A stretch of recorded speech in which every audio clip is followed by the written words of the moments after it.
નમસ્કાર, હું છું એન્કર અર્પિતા પટેલ. આપ જોઈ રહ્યા છો ન્યૂઝનેપ ચેનલ. ન્યૂઝનેપ ચેનલમાં દર્શક મિત્રો આપનું હાર્દિક સ્વાગત છે. બાસ્પા તાલુકા પંચાયત બેઠક પર ભગવો લહેરાયો. વિજેતા ઉમેદવાર સુરેશકુમાર સિંધવનો આભાર વિધિ કાર્યક્રમ યોજાયો.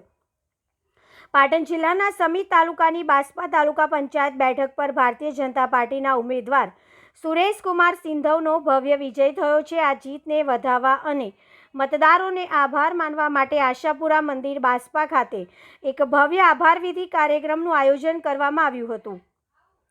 ચૂંટણીના પરિણામો જાહેર થયા બાદ સિંધવ સુરેશકુમારના સમર્થકો અને ભાજપના કાર્યકરોમાં ભારે ઉત્સાહ જોવા મળ્યો હતો.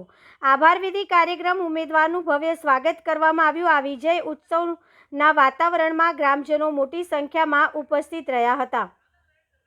આ પ્રસંગે સુરેશકુમાર સિંધવે જણાવ્યું હતું કે આ જીત મારી વ્યક્તિગત જીત નથી, પરંતુ બાસ્પાના પ્રત્યેક મતદાર અને ભાજપના કાર્યકરોની મહેનતનું પરિણામ છે. જે વિશ્વાસ સાથે જનતાએ મને મત આપ્યા છે તે વિશ્વાસને હું વિકાસના કામો દ્વારા સાર્થક કરીશ. કાર્યક્રમમાં હાજર રહેલા ભાજપના અગ્રણીઓએ પણ વિજેતા ઉમેદવારને અભિનંદન પાઠવ્યા હતા. સુરેશકુમાર સિંધવે બાસ્પા અને મહમ્મદપુરા વિસ્તારના પડતર પ્રશ્નો ઉકેલવા અને સરકારની જનકલ્યાણકારી યોજનાઓના છેવાડાના માનવી સુધી પહોંચાડવાની નેમ વ્યક્ત કરી હતી.